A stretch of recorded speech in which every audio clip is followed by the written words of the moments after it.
Welcome to exam guide. स्वागत है आपका सेल टॉपिक के रिवीजन सेक्शन के पार्ट 4 वीडियो में। आज हम लोग 25 क्वेश्चन सेल टॉपिक कोशिका से रिवाइज करने वाले हैं जो हमारे एग्ज़ाम में अक्सर पूछे जाते हैं।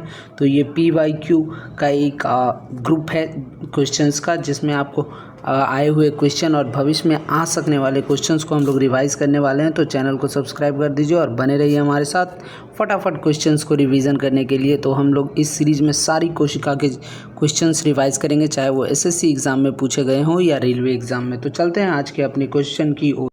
हमारा आज का पहला क्वेश्चन है कि के बाद गुणसूत्रों की संख्या आधी हो जाती है। तो किसके बाद गुणसूत्रों की संख्या आधी हो जाती है? तो जल्दी से इसका आंसर मैं आपको बता देता हूँ।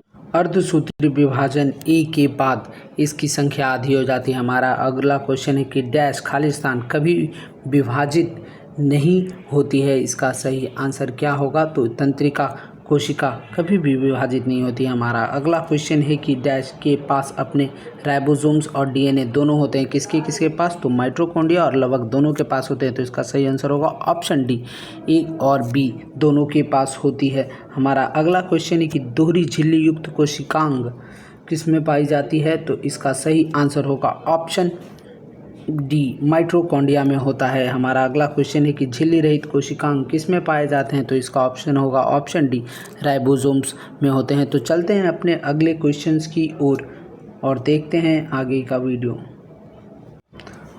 है कि डैश खाली स्थान इनमें से सभी झिल्लियां युक्त कोशिकांग अनुपस्थित होते हैं किस में? तो इसका सही आंसर होगा ऑप्शन डी, इन सभी में होते हैं। जीवाणु में, नीले हरित शैवाल में और माइक्रोप्लाज्मा में। हमारा अगला क्वेश्चन है कि मानव कोशिका के संदिग्ध में सही स्थान को चुने। तो ये सभी सही होगी सब, क्योंकि सबसे लंबी कोशिका तंत्रिका तंत्र होती है, सबसे छोटी कोशिका शुक्राणु और सबसे बड़ी कोशिका मादा अंडा यानी ओवम होता है। तो हम चलते हैं हमारे अगले क्वेश्चंस की ओर और देखते हैं सबसे बड़ी कोशिका कौन सी होती है। तो सभी जीवों में देखें तो शुतुरमुर्ग का अंडा होता है। सबसे छोटी कोशिका तो माइक्रोप्लाज्मा होता है। एक तंत्रिका कोशिका की लंबाई कितनी होती है? तो इसका सही आंसर होगा ऑप्शन ए, 1 मीटर होती है। अगर आपको किसी क्वेश्चन में लगता है कि ये डाउट है, फुल है या गलत है, तो आप मुझे कमेंट कीजिए, मैं उसका डिटेल आपको बताऊँगा कमेंट बॉक्स में। तो जल्दी से अगर कोई ऐसा डाउट हो तो कमेंट कीजिए। आज का हमारा अगला क्वेश्चन है कि खालिस्तान के कोशिका विज्ञान का क्लासिकल काल किसे कहा जाता है? तो 19वीं शताब्दी को इसका क्लासिकल काल कहा जाता है। तो चलते हैं हम लोग अपने नई क्वेश्चन। हमारा अगला क्वेश्चन है कि लवक की खोज किसने की थी? तो इसका सही आंसर होगा ऑप्शन ए, हीकल ने की थी। केंद्रक में केंद्रिका की खोज किसने की थी? तो फोटॉन ने की थी। हमारा अगला क्वेश्चन है कि कुत्ते में गुणसूत्रों की संख्या कितनी होती है? तो 78 होती है और मनुष्यों में गुणसूत्रों की संख्या 46 होती है, एक सामान्य मनुष्य में। चलते हैं हम अपने अगले क्वेश्चन की ओर। हमारा अगला क्वेश्चन है कि आलू में गुणसूत्र की संख्या कितनी होती है? तो 48 होती है। और हमारा अगला क्वेश्चन है कि भारतीय कोशिका विज्ञान के जनक किसे कहा जाता है? तो अरुण कुमार को कहा जाता है। नाभिक के अलावा कोशिका के किस कोशिकांग में DNA होते हैं? तो इसका सही आंसर होगा ऑप्शन डी, माइटोकॉन्ड्रिया में होते हैं। हमारा अगला क्वेश्चन है कि सौर ऊर्जा ATP में बदलती है किस में? तो क्लोरोप्लास्ट में। हमारा अगला क्वेश्चन है निम्नलिखित में से कौन सा कथन सही है?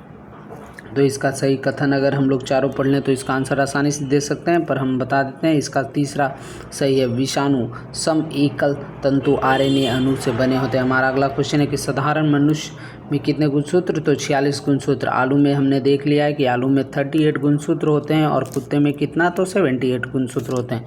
तो चलते हैं अगले क्वेश्चन की ओर। हमारा अगला क्वेश्चन है कि मानव शरीर की कोशिका में पाए जाने वाले गुणसूत्र जोड़े कितने होते हैं? तो टोटल 46 होता है। तो कितने जोड़े हुए? 23 जोड़े। जीव में अत्यधिक विविधता का कारण क्या होता है? तो उत्परिवर्तन होता है। हमारा अगला क्वेश्चन है कि निम्न में से किस में लिंग गुणसूत्र नहीं होते हैं? तो छिपकली में लिंग गुणसूत्र नहीं पाए जाते हैं। तो अगर वीडियो पसंद आ रहा हो तो चैनल को सब्सक्राइब जरूर कर दीजिएगा। चलते हैं हम लोग अपने अगले क्वेश्चन की ओर। आप अगर ध्यान से देखें तो ये सभी क्वेश्चंस प्रीवियस ईयर क्वेश्चन है जो किसी न किसी एग्जाम में पूछे गए हैं, इसलिए ये सभी काफ़ी इंपॉर्टेंट हो जाते हैं। हमारा अगला क्वेश्चन है कि पादप कोशिका जंतु कोशिका से किस प्रकार भिन्न होती है? तो कोशिका भित्ति सेल वॉल के कारण भिन्न होती है। जंतु कोशिकाओं में निम्न में से क्या अनुपस्थित होता है? तो सेलुलोज की कोशिका भित्ति अनुपस्थित होती है। तो आज का हमारा ये पार्ट 4 वीडियो रहा। टॉप 25 क्वेश्चन को हमने रिवाइज